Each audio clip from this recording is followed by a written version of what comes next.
The UES Harmony drifted through the cold darkness of space like a silver needle threading through black cloth. Inside the ship's bridge, Captain Dong-hyun Lee watched the massive space station grow larger on the main screen. Nexus Station looked like a giant metal flower with dozens of docking arms reaching out in all directions. Ships from across the galaxy came here to meet on neutral ground. "Captain, we're getting clearance to dock at Bay 7, said Communications Officer Sora Han. From her station, her fingers moved quickly across the control panel as alien voices crackled through the speakers in languages that sounded like grinding metal and hissing steam. Dong-hyun nodded and adjusted his dark blue uniform. The fabric felt heavier than usual today. Maybe it was because he knew what waited for them on that station. The Vorthak Empire had agreed to meet with human diplomats, but everyone knew they didn't respect anyone they saw as weak. "How are our guests doing?" Dong-hyun asked. "Ambassador Park is reviewing the final negotiation point," Sora replied. "Dr. Kim is checking the medical supplies one more time. Engineer Choi is making sure the gift packages are ready for transport." The captain walked to the large window that showed space outside. Hundreds of other ships floated around the station like fish around a reef. Most of them were alien designs that hurt his eyes to look at. Sharp edges and strange angles that made no sense to human minds. The Vorthak ships were the worst. They looked like giant black beetles covered in spikes and weapon ports. "Sir?" Sora called out. "Ambassador Park is coming to the bridge." The bridge doors opened with a soft hiss.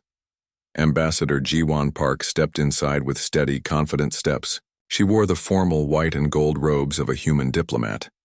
Her black hair was pulled back in a simple style that showed the small communication device behind her ear. At 45 years old, she had spent most of her life trying to keep peace between different worlds and species. "Captain Lee," she said with a small bow. "Are we ready to make history?" Dong-hyun returned the bow. "As ready as we can be, Ambassador. The cargo bays are loaded with medical supplies, construction tools, and food packages. Everything the Vorthak colonies need to recover from the mining accidents." Ji-won walked to the main screen and stared at the alien ships. "They still don't understand why we're giving them these things for free. Their culture doesn't have a word for charity that doesn't also mean weakness." "Maybe that's something we can teach them," said a new voice from the doorway. Dr. Hyuna Kim entered the bridge carrying a data pad. She was younger than the ambassador, maybe 30 years old, with kind eyes and steady hands that had saved hundreds of lives. Her medical uniform was clean and pressed, but Dong-hyun could see small stains on her sleeves from working with the supply packages. "The medical equipment is all checked and ready," Dr. Kim reported. "Antibiotics, surgical tools, healing scanners, everything their wounded miners need. The food packages contain enough protein and vitamins to feed 1,000 Vorthak for 2 months." Ambassador Park smiled. "And they think we're stupid for giving it away." "Let them think that," said Dr. Kim. "If it helps their people recover, I don't care what they call us."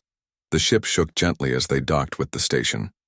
Through the speakers came the voice of the station controller, a mechanical sound that probably came from one of the robot species. "UES Harmony, you are cleared for diplomatic debarkation. Your delegation is expected in Conference Room Alpha in 1 hour." Engineer Min-ho Choi's voice came over the ship's communication system. "Captain, the gift packages are loaded on anti-grav sleds and ready for transport. I've also prepared a demonstration kit for the construction tools, just like the ambassador requested." Dong-hyun pressed the reply button. "Good work, Choi. Meet us at the airlock in 10 minutes. The captain turned to look at his small team. These 3 people were going to try to convince one of the galaxy's most aggressive military powers to choose peace over war. The Vorthak Empire controlled dozens of star systems and had never lost a major battle. They respected only strength and saw diplomacy as a game for cowards.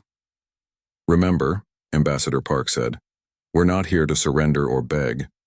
We're here to offer partnership. The Vorthak have raw materials and military skill. We have technology and medical knowledge. Together we could build something better than what either of us could make alone." Dr. Kim checked her medical scanner. "Their delegation includes War Commander Thask and his staff. I've studied Vorthak biology. They're naturally aggressive, but they also have strong family bonds. If we can show them that our help makes their families safer, they might listen. And if they don't listen? Sora asked. Dongyun touched the weapon on his belt. It was a standard human sidearm, nothing fancy, but reliable. Then we leave peacefully and try again later. That's what diplomats do. The group made their way through the ship's corridors to the main airlock. The walls were lined with pictures from Earth showing forests, oceans, and cities where humans lived in peace. Dongyun always found these pictures comforting before difficult missions. Engineer Choi was waiting at the airlock with 3 floating cargo sleds. Each sled carried boxes marked with symbols, showing medical supplies, food, and tools. Choi was a thin man with quick hands and a mind that could solve almost any technical problem. He wore the practical gray uniform of a ship's engineer. The construction tools are programmed for Vorthak physiology, Choi reported. They can build emergency shelters, dig rescue tunnels, or set up water purification systems. All completely automated so they don't need special training to use them. Ambassador Park nodded approvingly. Perfect. Show them that our technology serves life, not death. The airlock opened with a long hiss as the atmosphere equalized. Beyond was a wide corridor filled with beings from dozens of different worlds. Tall, thin creatures that looked like walking trees. Round, furry things that rolled instead of walking. Fish-like beings in water-filled mobility suits. And there, waiting for them, were the Vorthak. They stood 7 feet tall with thick, scaly skin that ranged from dark green to black. Their heads were long and narrow with sharp teeth that showed when they spoke.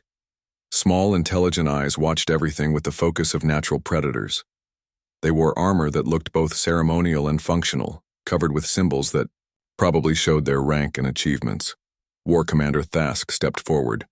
His scales were darker than the others, and old scars covered his arms and face.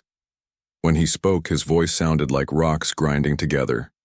Humans, he said, and the word sounded like an insult. You bring gifts like merchants trying to buy favor from warriors. Ambassador Park bowed slightly, a sign of respect that made several Vorthak laugh. War Commander Thask, we bring aid for your people who suffered in the mining disasters. No payment expected, no favors asked. Nothing is free, growled Sub-Commander Vex, a smaller Vorthak who stood behind Thask. What do you really want, Dr. Kim stepped forward with her medical scanner. We want your wounded to heal. You're hungry to eat. You're homeless to have shelter, that's all. The Vorthak looked at each other and made sounds that might have been laughter. To them, such kindness was completely alien and therefore suspicious. Come, Thask said finally. Let us see what weakness you call generosity. As they walked toward the conference room, Donghyun noticed how other species in the corridor watched them. Some with curiosity, others with what looked like pity. Everyone in the galaxy knew that humans were newcomers who didn't understand how things really worked in space. The Vorthak didn't know it yet, but they were about to learn something important about human nature. Something that would change everything. Conference Room Alpha was built to hold meetings between species that might want to kill each other. The walls were thick metal, the air was filtered to remove pheromones that might trigger aggression, and security cameras watched from every corner. A long table sat in the center with chairs designed for different body types. The Vorthak took their seats on one side of the table like soldiers preparing for battle. War Commander Thask sat in the middle with Sub-Commander Vex on his right and 3 other officers filling out their delegation. Their armor clinked softly as they moved, and their yellow eyes never stopped watching the humans. Ambassador Park sat across from them with Captain Lee on her left and Dr. Kim on her right. Engineer Choi positioned himself near the gift packages, ready to demonstrate the human technology. Let us begin, said Ambassador Park. She activated a holographic display that showed star charts and trade routes. The border conflicts between our species have cost both sides ships, lives, and resources. We propose a different path. War Commander Thask leaned back in his chair. His scarred face showed no interest. Speak quickly, soft skin. My patience is not infinite. Dr. Kim opened the first aid package. Inside were medical supplies that gleamed under the room's lights. Antibiotics, surgical instruments, and healing devices that could save lives the Vorthak military could not. Your mining colonies suffered disasters last season, Dr. Kim said. Hundreds of workers were injured when the tunnels collapsed. These supplies can treat radiation poisoning, fix broken bones, and fight infections that your medicine cannot cure. Sub-Commander Vex picked up one of the medical scanners and turned it over in his clawed hands. Weak human toys. Our warriors are strong enough to heal from any wound. What about your younglings? Dr. Kim asked quietly. Are they also strong enough to survive radiation sickness? For just a moment, Vex's expression changed. But then he dropped the scanner back into the box with a loud clatter. Vorthak younglings are tougher than human adults. Engineer Choi activated one of the construction tools. The device unfolded like a metal flower and projected a blue light that could cut through rock or weld metal joints. This can build emergency shelters in minutes, dig rescue tunnels through collapsed mines, or create water purification systems. All you need to do is point it at what needs to be built. The Vorthak officers watched the demonstration with bored expressions. One of them, a female with darker scales, spoke up. We have weapons that can destroy. Why would we want tools that can only build? Because, Ambassador Park said patiently, building lasts longer than destroying. A shelter protects your people for years. A weapon only works until someone builds a better one. The Vorthak looked at each other and made that grinding sound that was their version of laughter. War Commander Thask stood up and walked around the table to examine the human gifts more closely. His heavy footsteps echoed in the quiet room. He picked up a food package and sniffed it with his flat nose. Protein rations, he said with disgust. The kind of food you give to animals in cages. The kind of food that keeps people alive when they have nothing else, Dr. Kim replied. Each package contains complete nutrition for a Vorthak adult for 1 week. We brought enough to feed 1,000 of your people for 2 months. Why? Thask asked suddenly. His yellow eyes fixed on the doctor with predatory focus. Why do you care if Vorthak eat or starve? Dr. Kim met his stare without flinching. Because hungry children cry the same way in every language. Because parents who lose their younglings grieve the same whether they have scales or skin. Because helping others is what makes us more than just clever animals. The room went very quiet. Even the background hum of the station's life support systems seemed to fade away. Then Sub-Commander Vex started laughing. It was a harsh, cruel sound that made the humans shift uncomfortably in their seats. Soon the other Vorthak joined in, their grinding laughter filling the conference room. Listen to the soft-skinned talk about children, Vex said between laughs. As if humans know anything about raising strong offspring. You probably sing lullabies to your younglings and tell them the universe is safe and kind. Captain Lee's hand moved slightly toward his weapon, but Ambassador Park caught his eye and shook her head almost invisibly.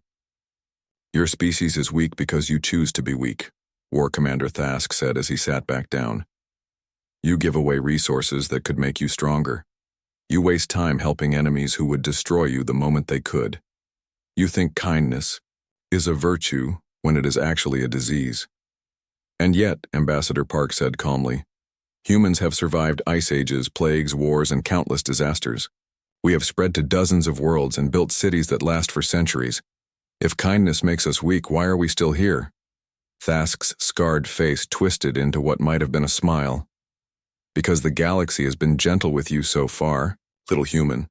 Because stronger species have allowed you to play at being important. But that time is ending. Dr. Kim continued unpacking medical supplies, her hands steady despite the growing tension. These antibiotics could save the lives of injured Vorthak miners. These surgical tools could repair damage your doctors cannot fix. These scanners could detect diseases before they spread through your colonies. We do not need your charity, Vex snarled.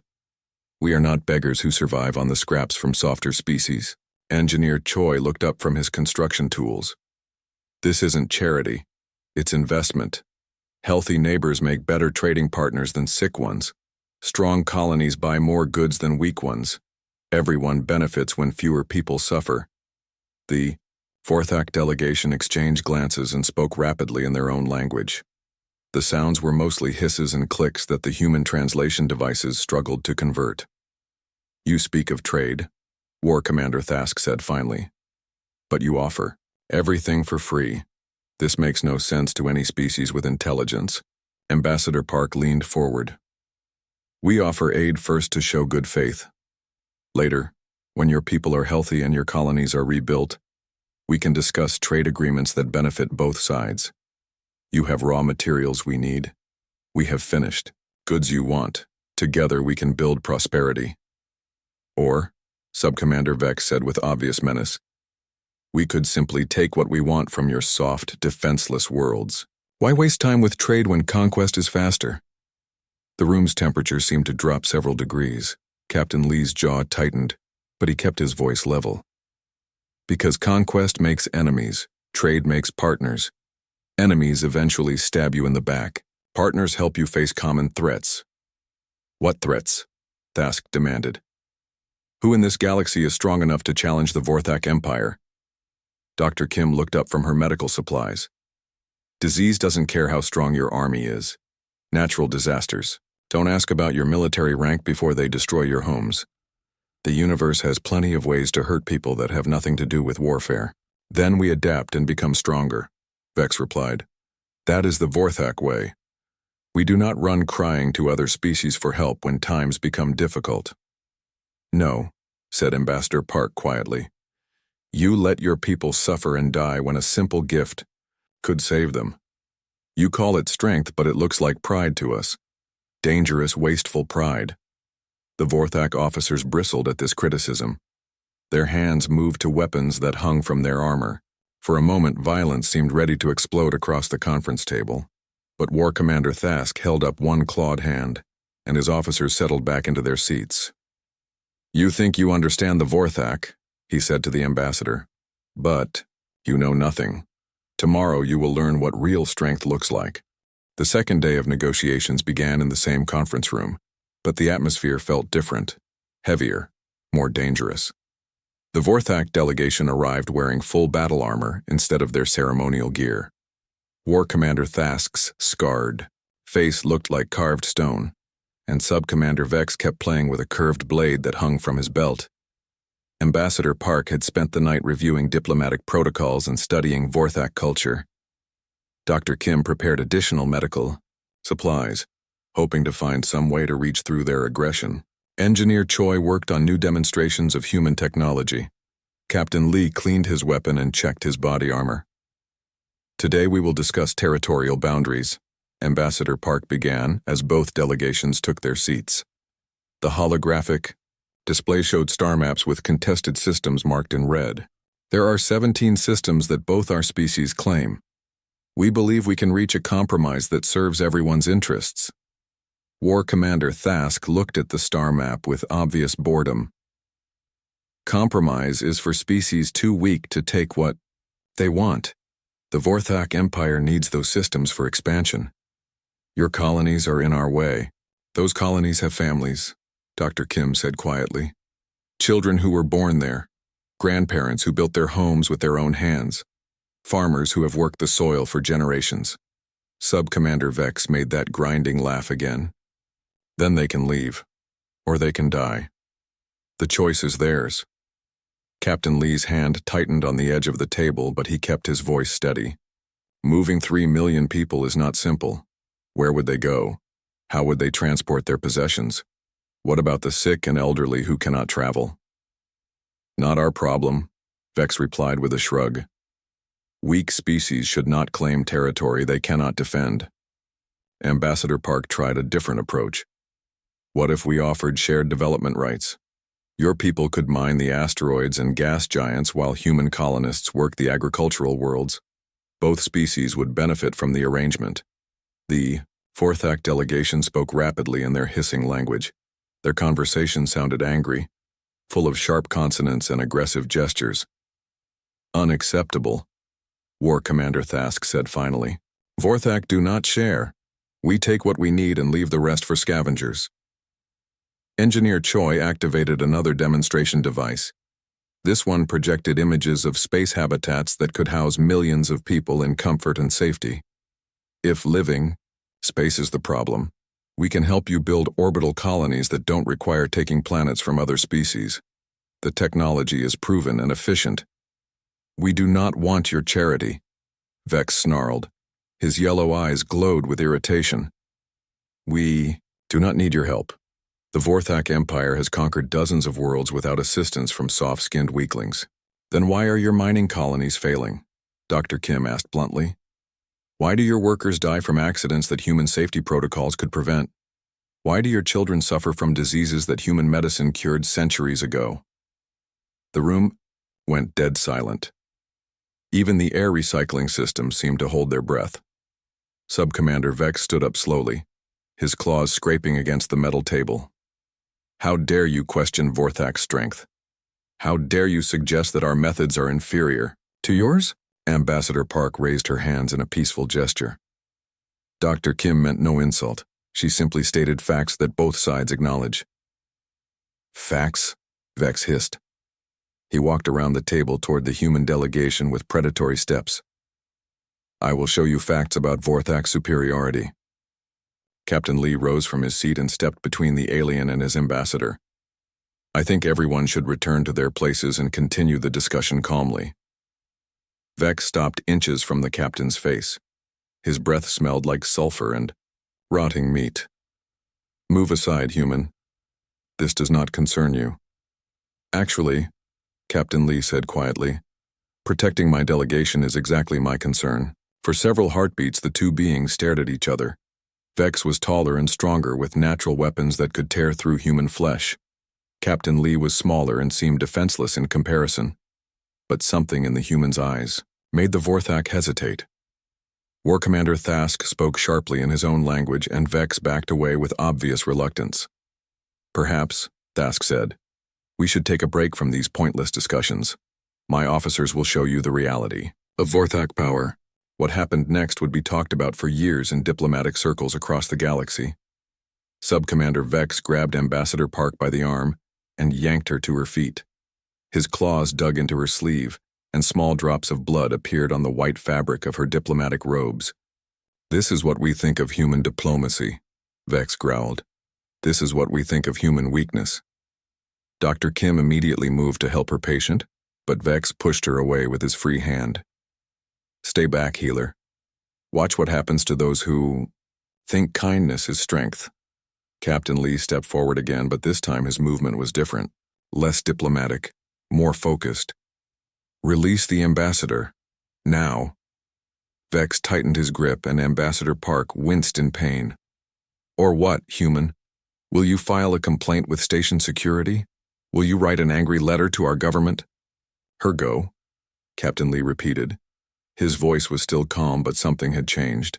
Something fundamental. Make me, Vex challenged. The other Vorthak officers started laughing at their comrade's display of dominance.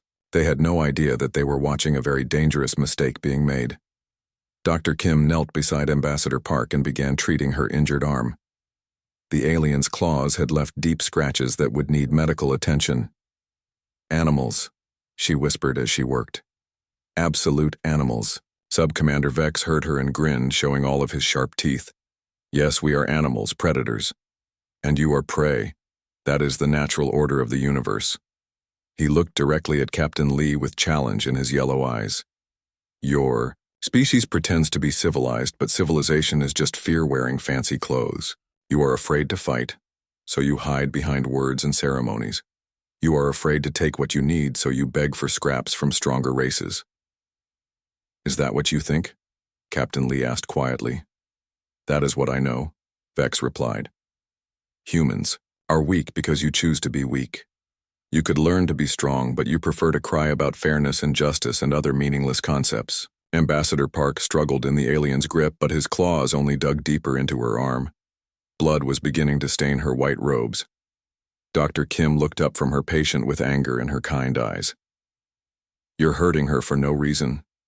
This proves nothing except that you're capable of cruelty. Cruelty is strength, Vex said.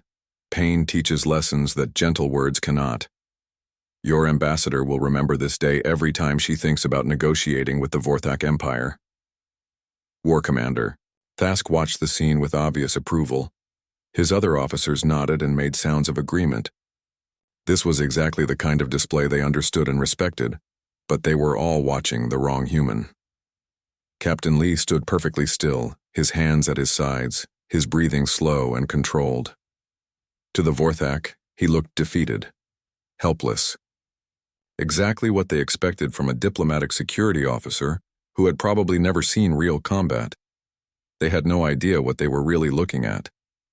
"Please," Ambassador Park said through gritted teeth.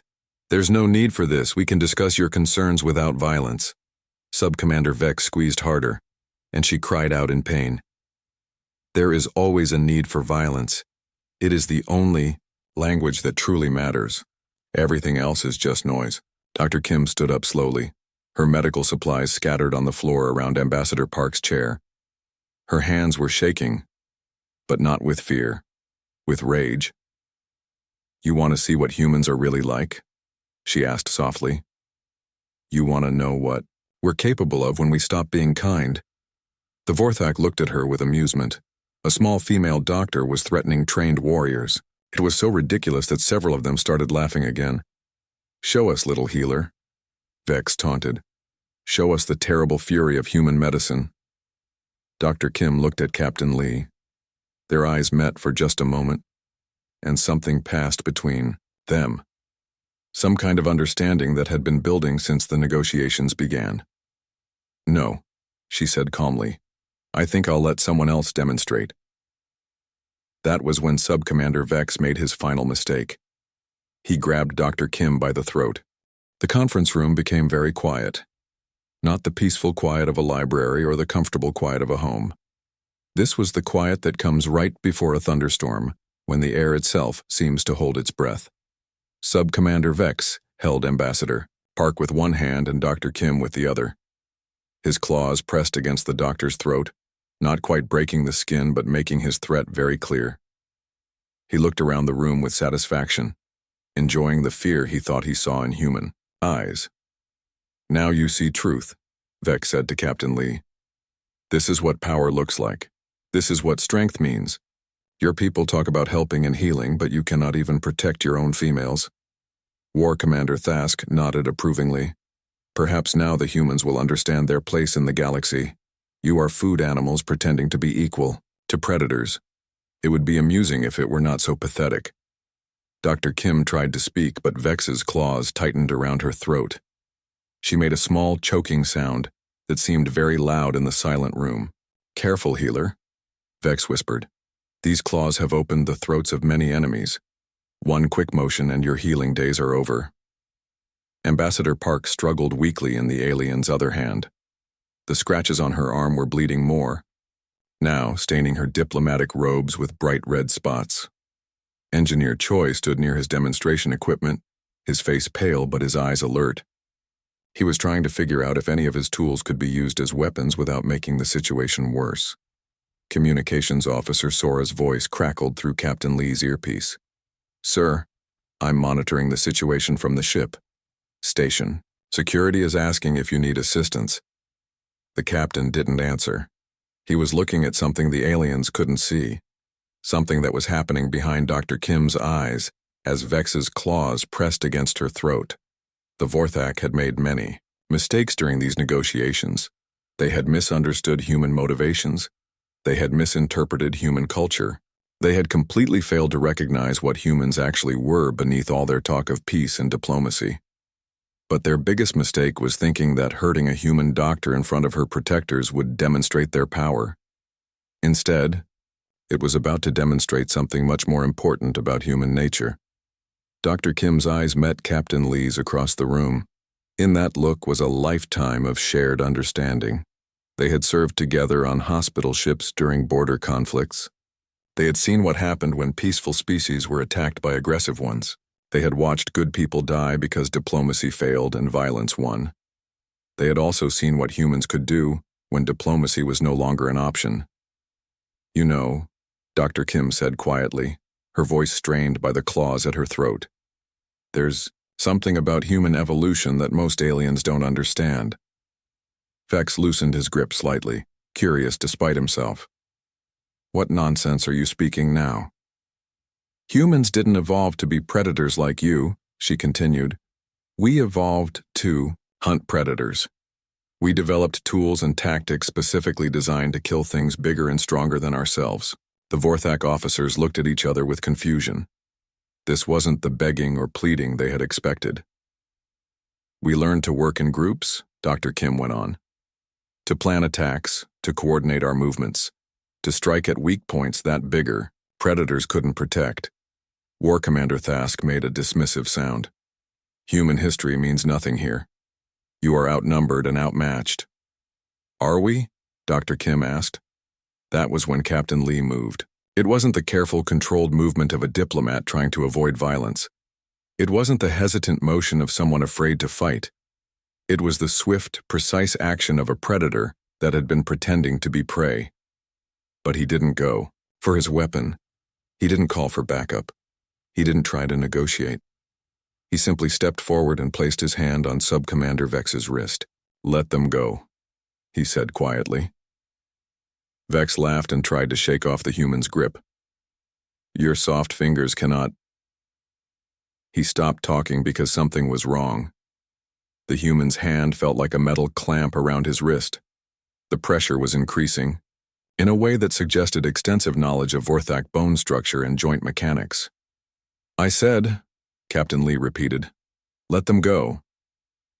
There was something different about his voice now, something that made the other Vorthak officers stop laughing and pay attention. They were looking at a human they had dismissed as weak and helpless, but the creature standing in front of them seemed like someone else entirely. Sub-Commander Vex tried to pull away, but Captain Lee's grip tightened. The Vorthak's expression changed from amusement to confusion to something that might have been concern. "Release me, human," Vex demanded, but his voice wasn't as steady as it had been a moment before. "You first," Captain Lee replied. Engineer Choi moved quietly to block the door while making it look like he was just checking his equipment. His hands were steady now, and his pale face had gained some color. He looked like someone who had remembered something important.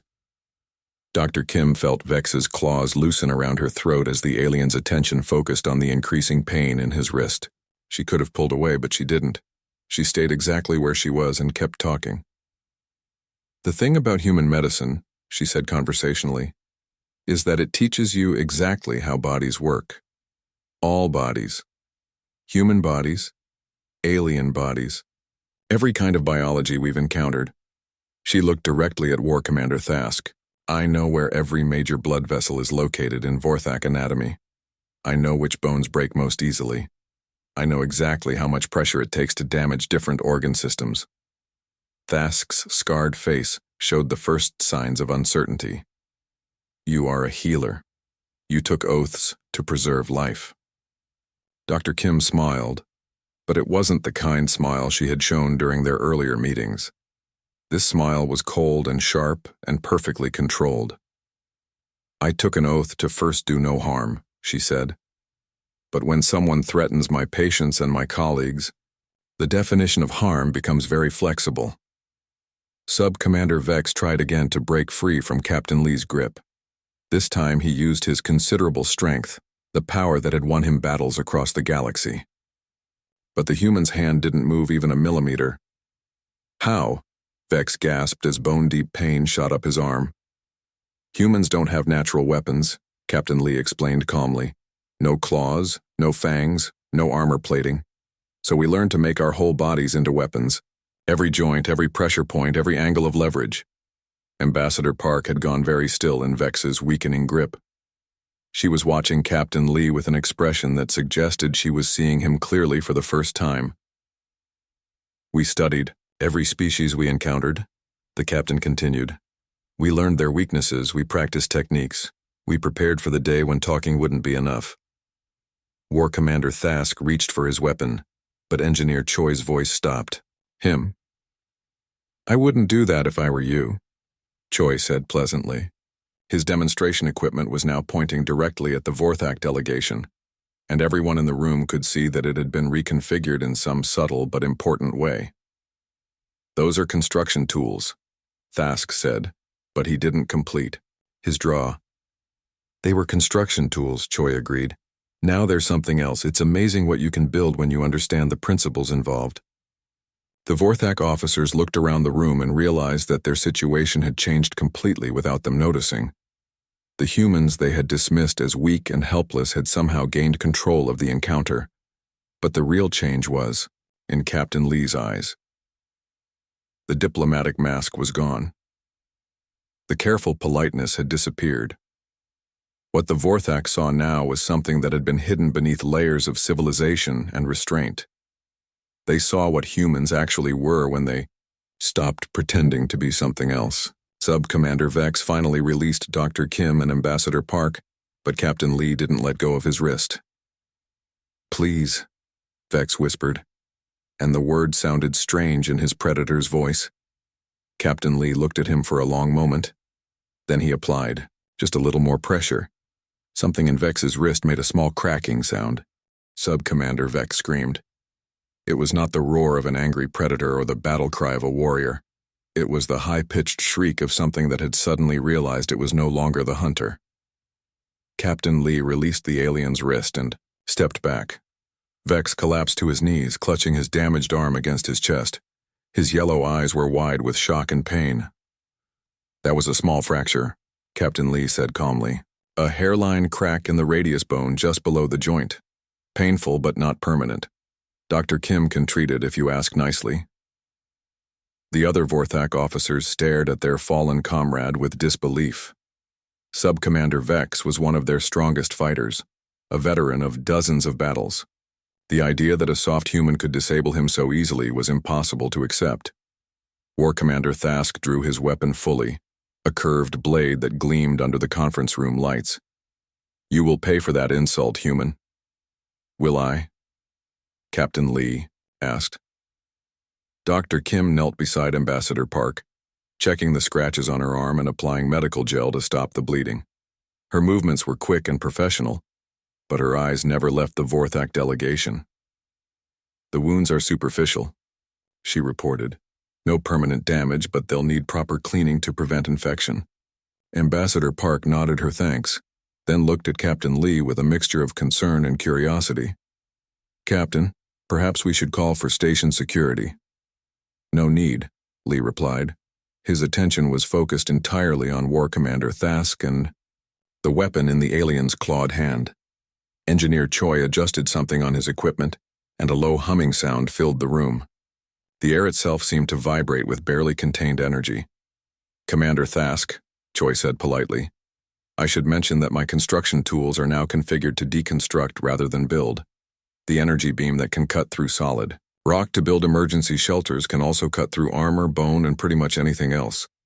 Thask's grip on his weapon tightened. "You would not dare attack us. This is neutral territory. There are laws, treaties, agreements." Dr. Kim looked up from treating Ambassador Park. "You threatened a diplomatic mission. You physically assaulted an ambassador and a medical officer. I think the treaties have already been broken." "Besides," Captain Lee added, "laws only work when everyone agrees to follow them. You decided to ignore the rules first."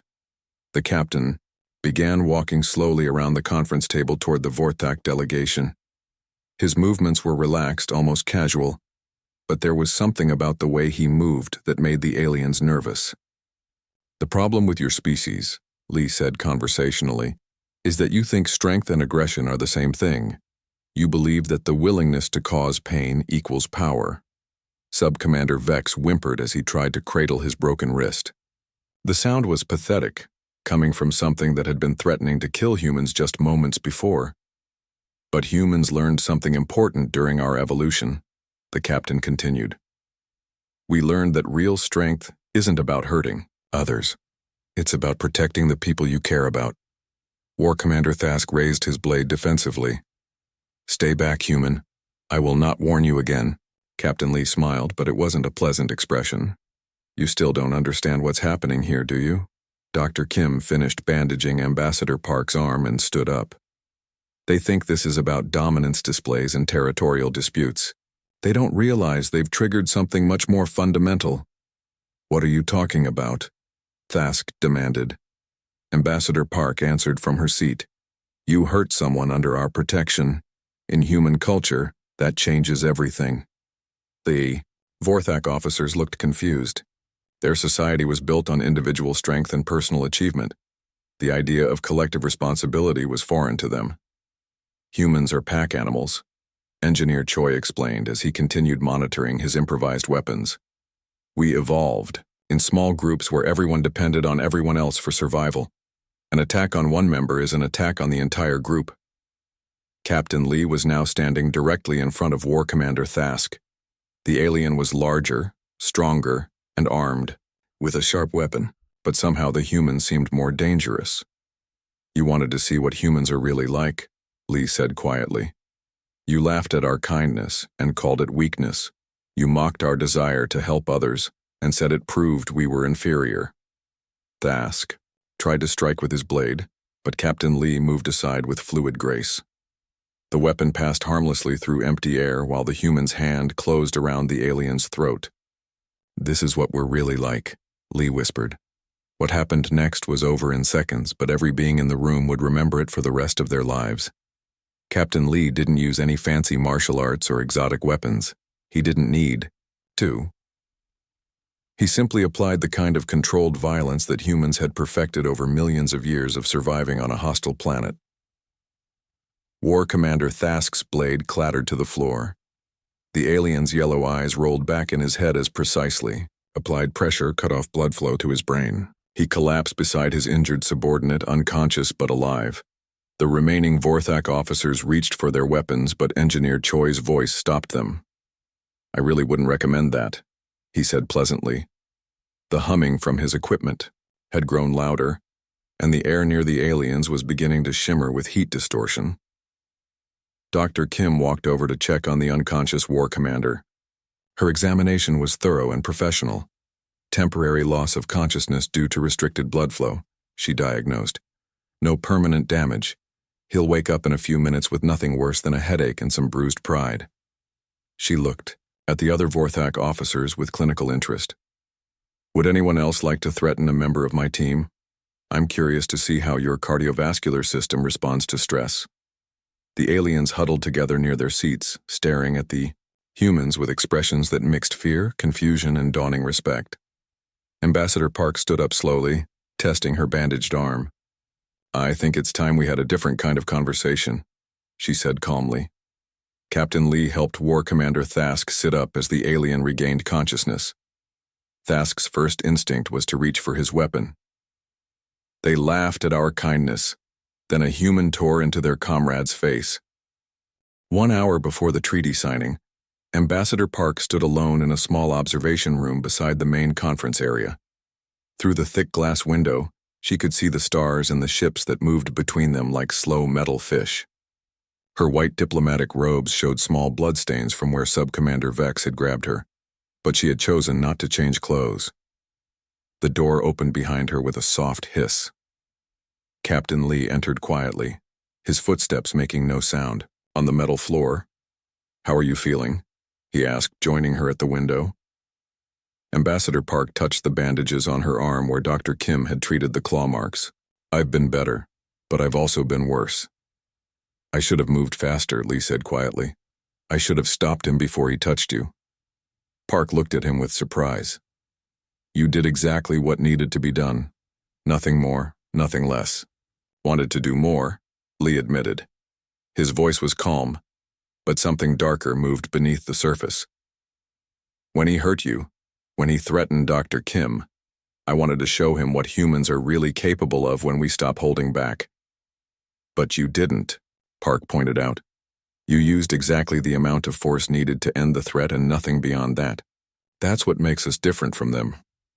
Captain Lee was quiet for a moment, watching a Vorthak warship dock at one of the station's military ports. The vessel was covered in weapon systems and armor plating, built for conquest rather than exploration. Do you think they really understand what happened in there, he asked.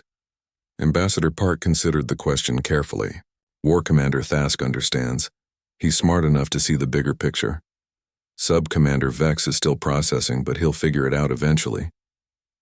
And the others? They'll follow their leaders. That's how military hierarchies work. The observation room fell silent except for the soft humming of the station's life support systems. Both humans stood watching the endless dance of ships and stars, thinking about the conversation that would soon determine the future of human Vorthak relations. "There's something else," Captain Lee said finally. Communications Officer Han intercepted some transmissions between the Vorthak ships. "They're not all happy about what happened today." Ambassador Park turned away from the window to face him directly. "What kind of transmissions?" "Some of the younger officers are calling Thask weak for negotiating with us at all. They think the Empire should have simply taken what they wanted by force." "And what do the senior commanders think?" Lee's expression was grim. "They're divided. About half agree with the young officers. The other half are asking detailed questions about human military capabilities." Park nodded slowly. This was exactly what she had expected. Showing strength to the Vorthak had been necessary, but it would also create new problems and complications. "Any immediate threats we need to worry about?" she asked. "Not immediate, no. But there are already requests going up the Vorthak chain of command for more information about our defensive systems, our ship designs, our colony locations." Ambassador Park walked to the room's communication console and activated a secure channel to the UES Harmony. "Communications Officer Han, please join us in Observation Room Beta."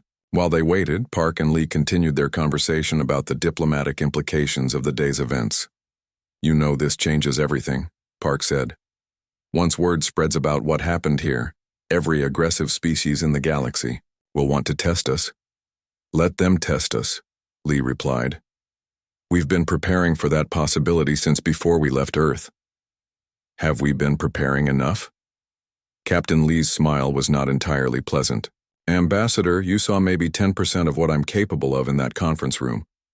Dr. Kim used basic medical knowledge and simple tools. Engineer Choi barely scratched the surface of what his equipment can do."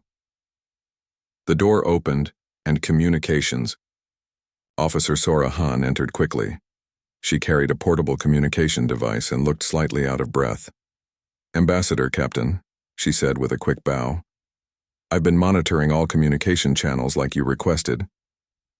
"What have you learned?" Park asked. Han activated her device, and holographic displays filled the air around them with intercepted messages, ship movements, and tactical assessments. "The Vorthak fleet is splitting into two groups," Han reported. "War Commander Thask's supporters are maintaining position near the station, but about 30% of their ships are moving to form a separate formation." Captain Lee studied the tactical display with professional interest. "How many ships are we talking about?" 12 heavy cruisers, 36 destroyers, and support vessels. Enough firepower to level a small colony." Ambassador Park felt a cold weight settle in her stomach. "Are they preparing to attack us?" "Not directly," Han replied. "But they're definitely preparing for something. I've detected increased energy signatures from their weapon systems and unusual movement patterns." The three humans looked at each other with growing concern. The diplomatic breakthrough they had achieved might be about to turn into a military confrontation. "Options?" Park asked. Captain Lee was already thinking tactically. "The UES Harmony has enough defensive systems to protect itself, but we can't fight a fleet that size." "We don't need to fight them," Han said quietly.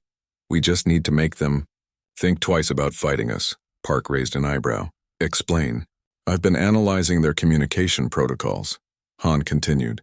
"The Vorthak military uses very secure encryption, but their command structure is rigid and predictable. If we wanted to, we could probably disrupt their coordination systems." "Electronic warfare," Lee said with approval. "Blind them, confuse them, make their ships unable to work together effectively." Ambassador Park considered this option carefully. Using electronic warfare against the Vorthak would definitely get their attention, but it would also escalate the situation beyond simple diplomacy. "What about the treaty negotiations?" she asked. "If we attack their fleet, even with non-lethal methods, War Commander Thask might decide that cooperation is impossible, or," Captain Lee suggested, "he might decide that cooperation is the only smart choice." Han's communication device chirped softly, indicating incoming messages. She checked the display and looked up with surprise. "Ambassador, We're getting a direct communication request from War Commander Thask. He wants to speak with you privately before the final treaty meeting. Just me? Park asked. The message specifically requests a one-on-one conversation with the human diplomatic leader. Ambassador Park looked at her two officers. Both of them seemed ready to argue against letting her meet alone with the alien commander who had just watched his subordinate physically attack her. I think it's a good idea, she said before they could object. Absolutely not, Captain Lee replied immediately. After what happened in the conference room, you shouldn't be alone with any of them. The conference room had multiple Vorthak officers and gave them the advantage of numbers, Park pointed out. A private meeting eliminates that factor. It also eliminates any witnesses if something goes wrong, Han added worriedly. Ambassador? Park activated the communication console and sent a reply accepting Thask's request for a private meeting. Sometimes diplomacy requires taking calculated risks. This is one of those times. Captain Lee moved to stand beside her at the console. Then I'm coming with you as security. No, Park said firmly. He asked for a private meeting. Bringing security would send the wrong message. What message would that be, Lee asked. That we don't trust him to keep his word, that we think he's dishonorable, that we believe he would harm a diplomat during peace negotiations. Han looked up from her communication device. War Commander Thask is suggesting Meeting Room Gamma. It's smaller than the main conference area, with only 2 chairs and basic communication equipment. Perfect, Park said. Neutral ground, limited space, minimal distractions. Captain Lee was clearly unhappy with this decision, but he knew better than to argue with a senior diplomat who had made up her mind. At least let me monitor the meeting from outside, he requested. If anything goes wrong, I can be inside that room in seconds. Agreed, Park said, but stay out of sight unless there's real trouble. Han began shutting down her communication equipment. I'll maintain overwatch on the Vorthak fleet movements. If their military situation changes, you'll know immediately. As they prepared to leave the observation room, Ambassador Park took one final look at the stars beyond the window. Somewhere out there, human colonies were going about their daily lives unaware that their future was being decided in a space station conference room. One more thing, she said to her officers. If this private meeting goes badly, if Thask decides that war is preferable to peace, what are our real capabilities for defending human space? Captain Lee and Communications Officer Han exchanged a look that carried volumes of unspoken information. More than adequate, Lee said finally. Much more than adequate. Good, Park replied. Let's hope we never need to prove it. The 3 humans left the observation room and walked toward what might be the most important conversation in the history of human-alien relations. Behind them, the stars continued their eternal dance, indifferent to the small beings who lived and died and struggled to find peace among the endless dark.